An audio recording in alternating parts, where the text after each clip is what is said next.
Le soleil, un ami, le soleil, un ennemi, et pourtant il faut bien vivre avec. Nous vous proposons justement une émission aujourd'hui sur comment mieux vivre avec le soleil.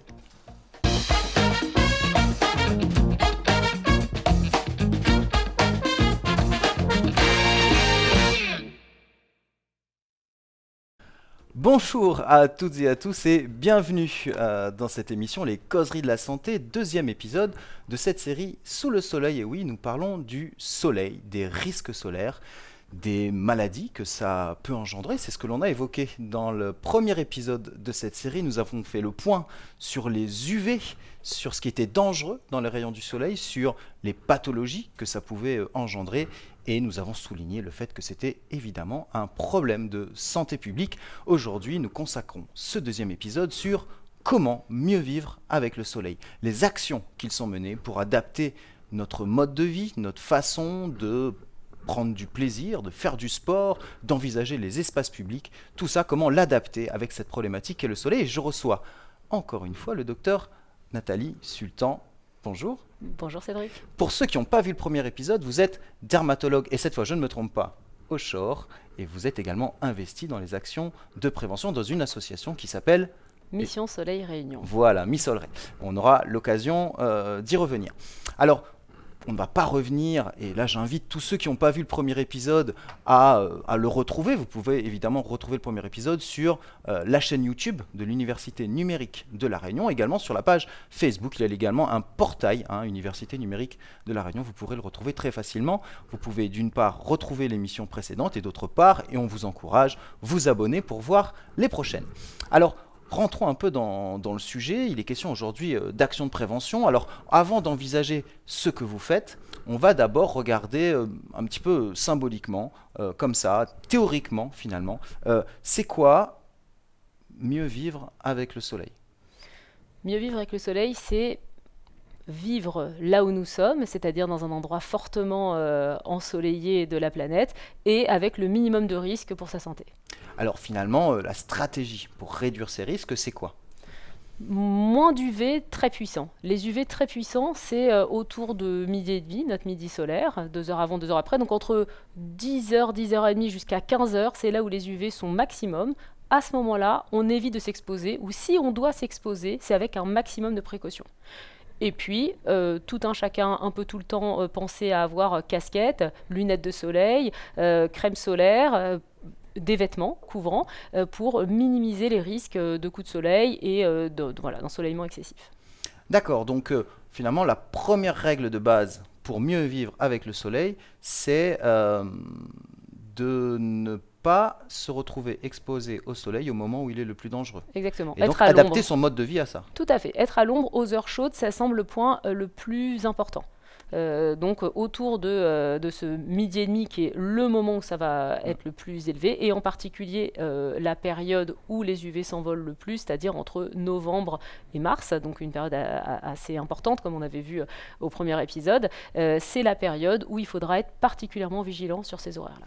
Autrement dit, je reste pas trop longtemps dehors, je ne m'allonge pas sur la plage, je ne pratique pas une activité physique totalement en extérieur.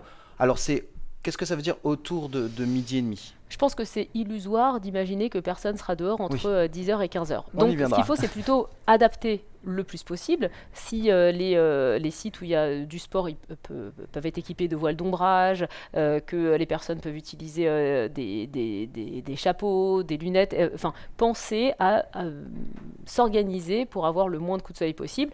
En plus, il n'y a pas que les cancers que ça déclenche des rides, des taches, etc. Je pense que beaucoup de gens souhaitent éviter d'avoir ce type de problème. Donc nous, on invite la population en général à s'équiper de chapeaux, de lunettes et on essaye de porter le message pour être le moins en danger et finalement plus beau, de chercher à rester dans sa couleur de peau et puis avec un équipement bien adapté.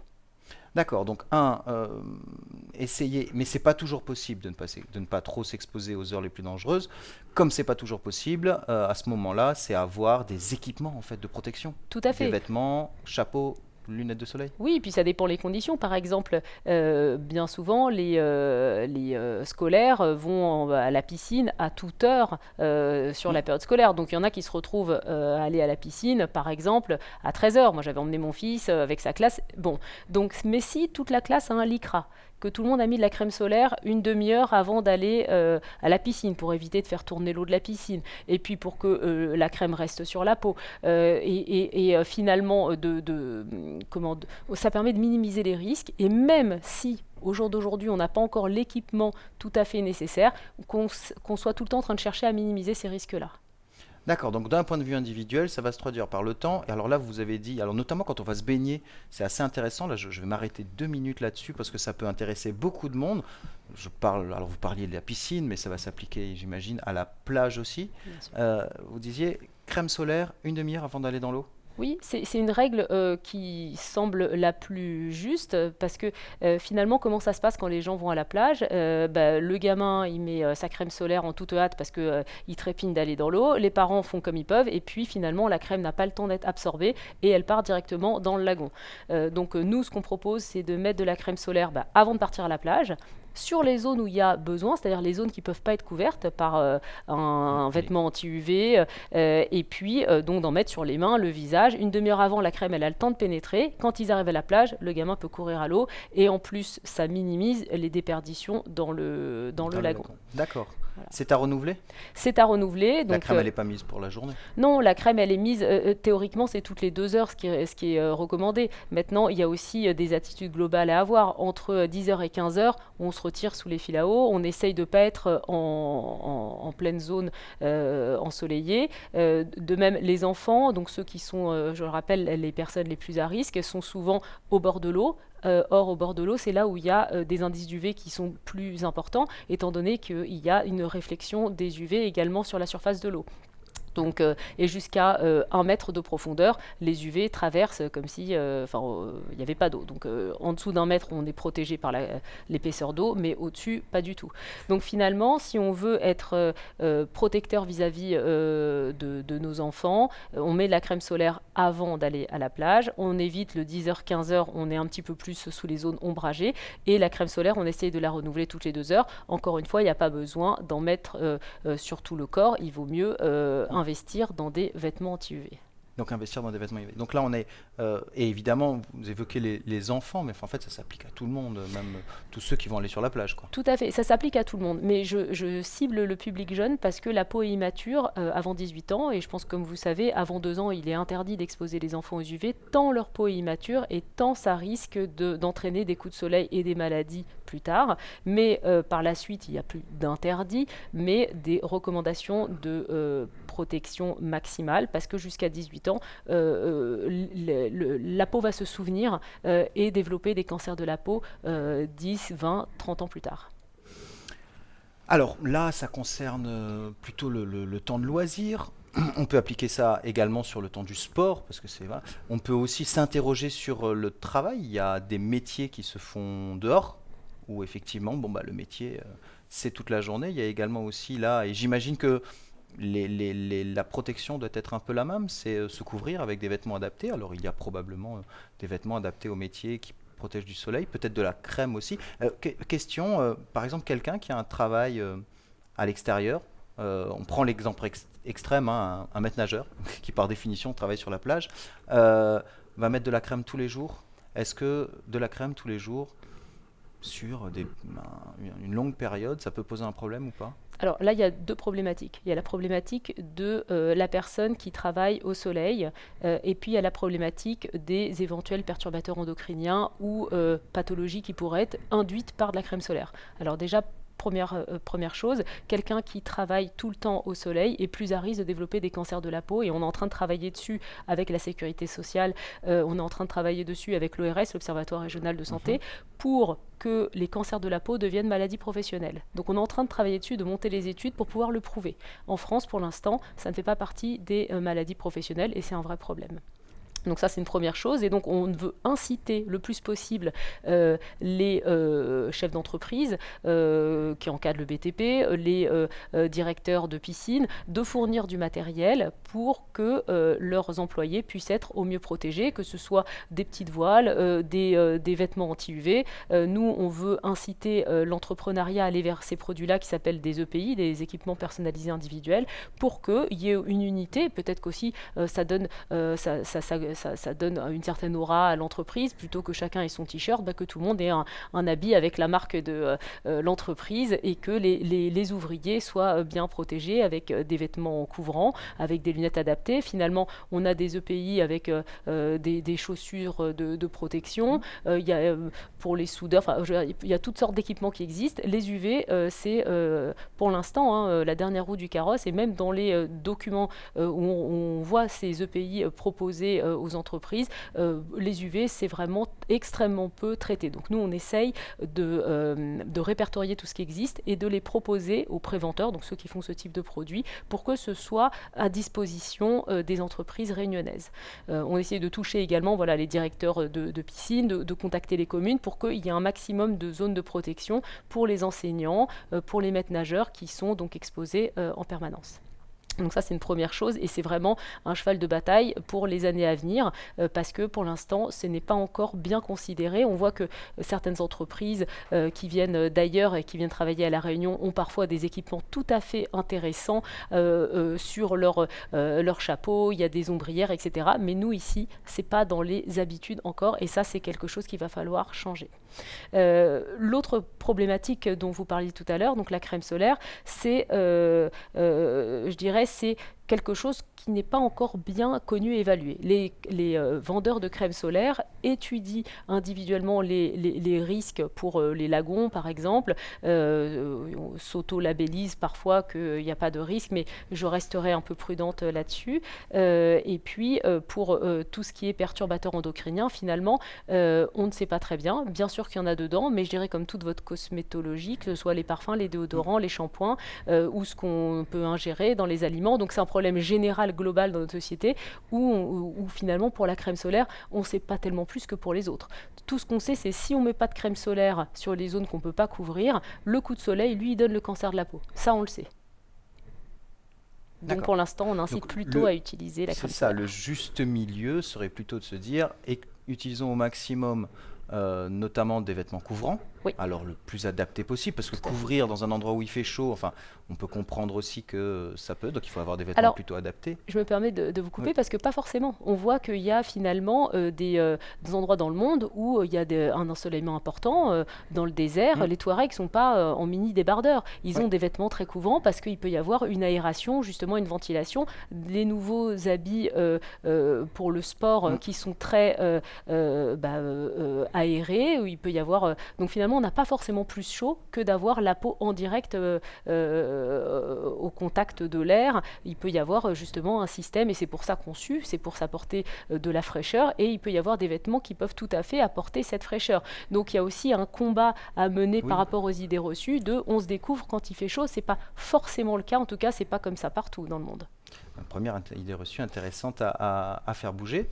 Donc plutôt des équipements, donc vêtements, chapeau, la photo tout à l'heure, peut-être aussi le chapeau le plus grand possible, c'est ça ? Alors, plus le chapeau a des bords larges, mieux on est protégé. En gros, quand on a un couvre-chef, ça diminue de 50% les UV qu'on va recevoir. Mais si on a une casquette, par exemple, ça va protéger que l'avant du visage. Alors que si on a un chapeau à bords larges, ça va protéger aussi les tempes et les oreilles. Si on a une saharienne, ça va protéger aussi la nuque. Donc finalement, plus on est à bord large, mieux c'est. Maintenant, dans la mesure des possibilités de chacun.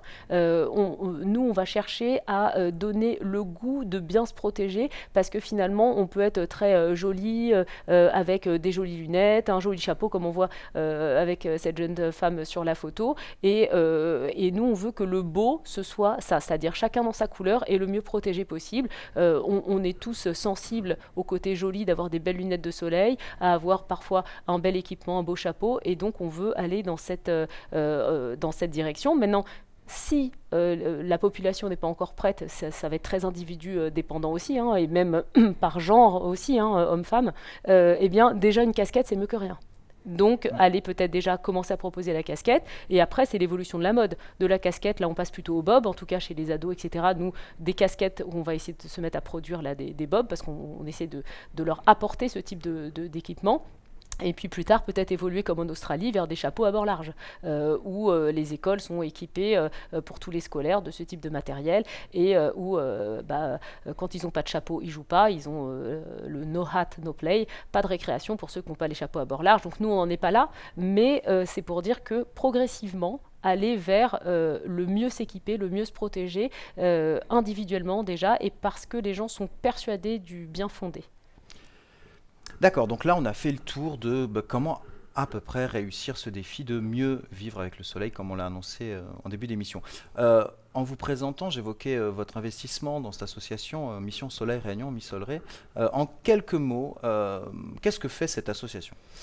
Non seulement on cherche à apporter de l'équipement, mais on essaye surtout de faire comprendre aux enfants, parce qu'on commence par les enfants, l'intérêt de s'équiper, l'intérêt de se protéger, l'intérêt de ne pas avoir des coups de soleil. Parce que finalement, si on leur dit juste « protège-toi », ça ne va pas être pareil que « protège-toi » parce que voilà ce qui peut se passer, parce que voilà tes risques, parce que voilà l'intérêt. Donc on essaye de communiquer au mieux avec les jeunes générations pour qu'ils s'imprègnent du message, comme quand nous on était enfants, la ceinture de sécurité à l'arrière dans la voiture c'était pas automatique, là maintenant c'est dans les têtes de tous, donc finalement le comportement peut évoluer, et c'est en touchant les plus jeunes qu'on le fait évoluer, parce que c'est ceux qui sont les plus à même à intégrer des nouveaux messages. Donc nous, on s'attaque d'abord aux élèves depuis 2017, de CP ou CM2.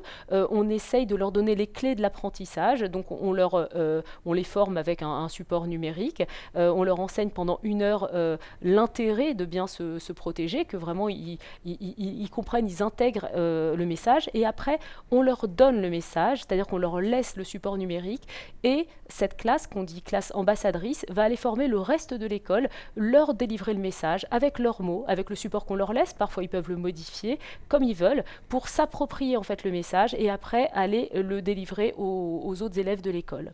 Donc ça, c'est une grosse partie de notre travail. Et là, actuellement, on a à peu près 200 écoles sur les 550 de l'île de la Réunion qui ont ce message qui a été délivré dans une classe, parfois 2 quand il y a des gros établissements, et les classes de CM1, CM2 qui tournent dans le reste de l'école pour former tout le reste de l'école. On a justement quelques images pour illustrer ce type d'intervention, vos interventions dans les classes. Tout de suite, reportage sur une action de Mission Soleil Réunion dans les écoles. Bonjour à tous les enfants, moi je m'appelle Mathis, je travaille pour l'association Mission Soleil Réunion. Donc cette association, elle a pour but d'informer la population, de former les jeunes. Donc on a commencé par les écoles primaires, les écoles maternelles par la suite, avec des spectacles de maternelle pour montrer la prévention solaire. On s'attaque également maintenant aux travailleurs du BTP, travailleurs d'extérieur, les professeurs qui sont nettement impactés par ces pathologies-là. Voilà une illustration donc de ces actions dans les écoles, depuis 2017, c'est ça? Oui.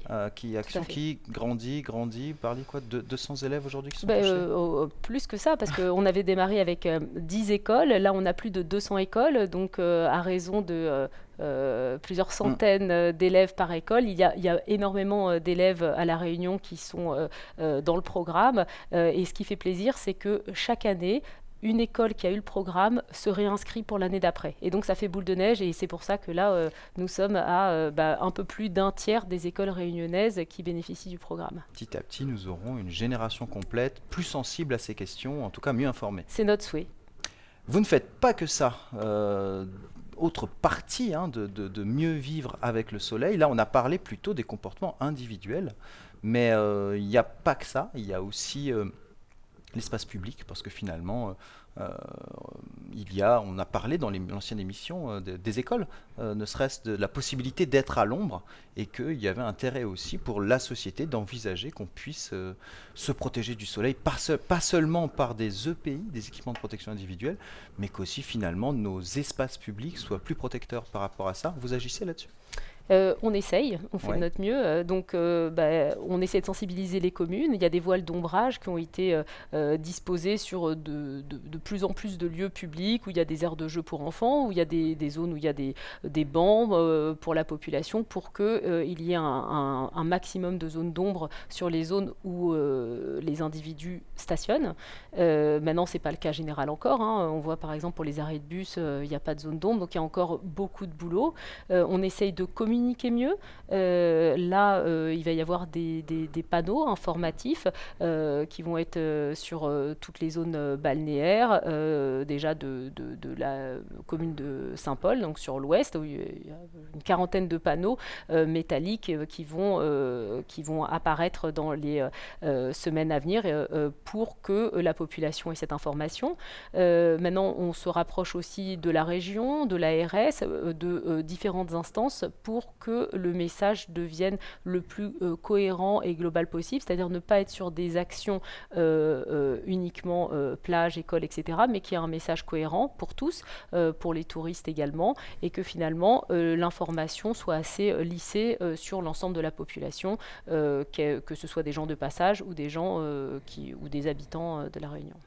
D'accord, donc sensibiliser les enfants sur la protection individuelle, sur les comportements individuels. J'imagine que cette action, elle doit toucher aussi les parents, donc finalement le rayon d'action, enfin l'impact est un peu plus large que juste les enfants. Un autre axe autour des espaces publics, donc là c'est peut-être plus sensibiliser les décideurs, les communes, la région, etc. Tout à fait. Disons, dans ce que vous dites, il y a beaucoup de choses. Déjà, on essaie on mène des études pour évaluer l'impact de nos programmes. Et on voit que finalement, dans 25% des cas où les familles ne se protégeaient pas du tout du soleil, après notre passage, il y en a 25% qui se mettent à se protéger. Alors, c'est peut-être pas énorme, mais en tout cas, ceux qui faisaient rien du tout, finalement, toute la famille, dans un quart des cas, se met à se protéger parce que l'enfant raconte ce qu'il a vécu à l'école, ce qu'il a vu, il fait des commentaires, tiens maman tu mets pas ta casquette, etc. Et donc de cette façon-là, par ce biais-là, déjà, il y a un changement de comportement, on arrive à toucher les parents. On va aussi sur les réseaux sociaux pour les toucher, Facebook, on va sur Instagram pour communiquer de différentes manières, pour essayer progressivement d'atteindre toute la famille. On essaie même de communiquer avec les très très jeunes, les maternelles. On fait des spectacles de marionnettes sur la thématique de prévention solaire. Et puis les collégiens, les lycéens avec des vidéos et puis une visio avec un dermatologue pour répondre à leurs questions. Donc on essaye progressivement de toucher toutes les strates de la population dès le plus jeune âge et que ça rentre dans les mœurs de se protéger du soleil et qu'à La Réunion, ce n'est pas un gros mot que de dire que les UV sont élevés et qu'il faut y faire attention. Je pense que ça ne donnera pas une image négative de notre île, mais bien au contraire, que d'être vigilant là-dessus et d'être une île très verte et qui protège aussi son lagon en étant plus sur du vestimentaire plutôt que sur de la crème solaire. Mais il y a aussi sa place pour la crème solaire au jour d'aujourd'hui et d'avoir une conscience de protection pour sa population. Alors là, on a parlé de la prévention, c'est-à-dire on est vraiment sur la prévention primaire, mais il y a un autre axe aussi, je crois, sur lequel il se passe des choses et il y a à se passer des choses, c'est le dépistage le plus tôt possible, encourager les gens à, un petit peu comme on le disait dans l'émission précédente, d'observer leur corps, d'en parler avec leur médecin traitant par exemple, ou directement avec le dermatologue. Vous avez des actions là-dedans qui visent à sensibiliser d'une part les personnes, mais aussi peut-être aussi les professionnels de santé sur l'intérêt d'avoir une attention particulière là-dessus? Oui, si vous voulez, donc il y a la prévention dont on a parlé, mais si on regarde tout l'éventail de l'amélioration de ce qu'on peut faire pour éviter d'arriver jusqu'au cancer de la peau, il y a effectivement dépister le plus tôt possible, parce que plus on dépiste tôt, et puis moins le cancer va être dangereux, plus il sera petit, et moins il sera à risque de métastaser. Donc plus on dépiste tôt, plus on sera efficace sur la qualité de vie de la population.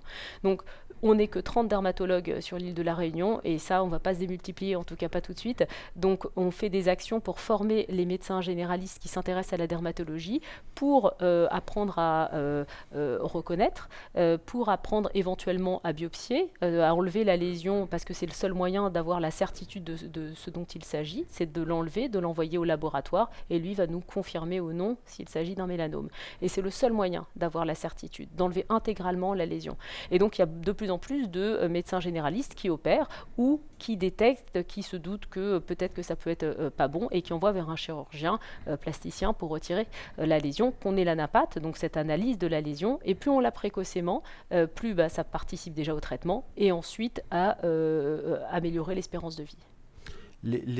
Quand vous avez démarré, entre guillemets, est-ce que la marge de progrès était importante vis-à-vis des professionnels de santé, ou est-ce qu'il y avait déjà de leur côté cette sensibilité où vous dites vous êtes qu'une dizaine de dermatologues, est-ce que cette problématique était un enjeu important pour eux et ce qui peut se traduire par des pratiques vis-à-vis de leurs patients, ou il y a encore du chemin à faire là-dessus?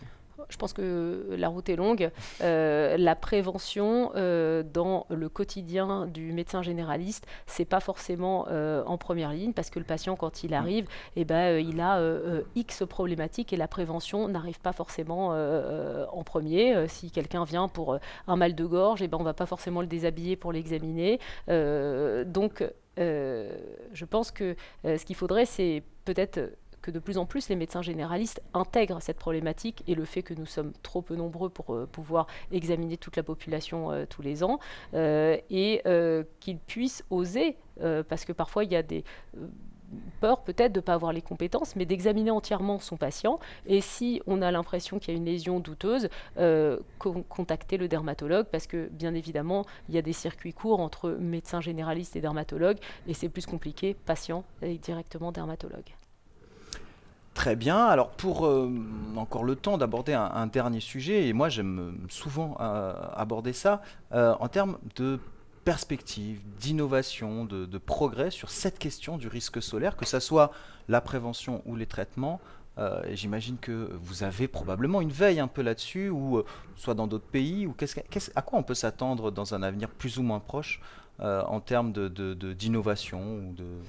Alors, en termes d'innovation, nous, on est assez précurseurs, et on cherche à se rapprocher de ce que font nos voisins australiens, avec de la communication améliorée sur les indices d'UV, qu'il y ait plus de dosimètres qui soient mis sur les plages, dans les écoles, que tout un chacun, comme on regarde l'heure, on puisse avoir le taux d'UV assez facilement pour savoir comment se comporter, et puis améliorer les zones d'ombre. On sait que au jour d'aujourd'hui, les UV ne vont pas vers une diminution. Dans les 20, 30, 40 années à venir, on va prendre encore 1 point d'UV en moyenne. Donc, on va avoir des risques qui vont continuer à s'augmenter.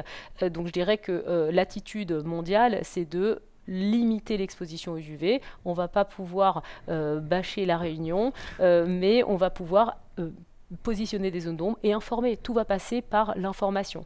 On est d'ailleurs la semaine de prévention du cancer de la peau, du 12 donc au 16 juin actuellement, et on ne fait plus de dépistage parce que les choses sont un peu compliquées à mettre en place, mais c'est l'occasion de penser à la prévention, et c'est là-dessus que finalement au niveau mondial il faut on se penche pour pouvoir améliorer la protection.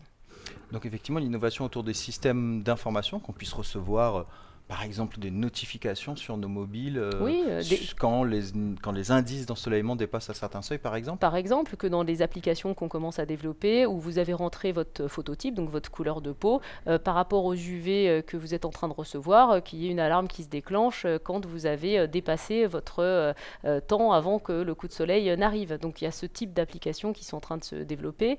On travaille aussi avec les petits débrouillards, où il y a des outils qui sont en train d'être mis en place, où on va pouvoir choisir sa couleur de peau en fonction de ce qui est représenté, et le capteur, le dosimètre qui est actif va vous dire il vous reste 20 minutes avant votre coup de soleil, et donc ça on va essayer de distribuer ce type de produit qui soit accessible à la population pour que chacun puisse s'auto-réguler.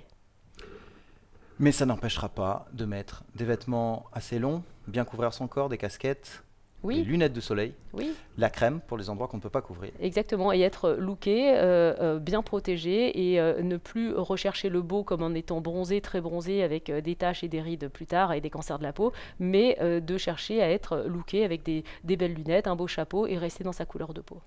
C'était tout à fait l'enjeu de la petite blague de début d'émission où j'ai introduit l'émission avec des lunettes de soleil. Vous comprenez mieux ce petit détour maintenant. Merci beaucoup, Docteur Sultan. On a fait un Merci, peu en Cédric. 2 émissions le tour de ce sujet. On l'a un peu approfondi, quel était le problème. On a vu un peu aussi comment on pouvait essayer de s'y adapter en s'appuyant notamment sur ce que vous faisiez. Donc n'oubliez pas, protégez-vous du soleil, faites attention à l'heure, 10h, 15h. Autant que possible, ne pas rester trop longtemps dehors, ou si vous ne pouvez pas, protégez-vous correctement, mettez un chapeau le plus large possible, des lunettes de soleil, il y en a de très belles, ça n'enlève rien au style, et puis des vêtements plus longs. Quand on est employeur, quand on est une collectivité, on doit aussi prendre en compte cette problématique quand on aménage un espace public ou un lieu de travail. Voilà les principaux messages finalement qui ressortent de cette émission. Faites-vous également dépister si quelque chose change sur votre corps, prenez le temps de l'examiner. Je crois que si j'ai bien retenu, si ça évolue, c'est pas bon signe, on va C'est ça. voir. C'est ça. D'accord, il faut faire signe. Un changement d'une lésion sur la peau qui évolue, on va dire, en moins de 2-3 mois, c'est suspect, donc il faut consulter.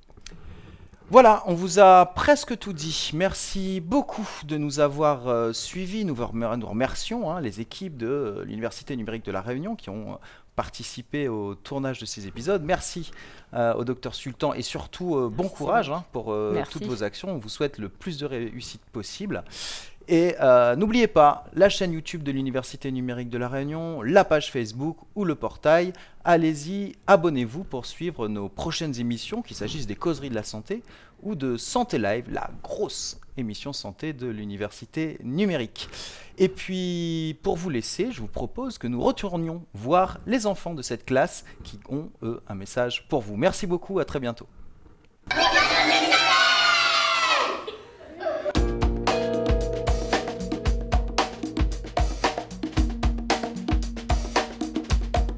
Thank you.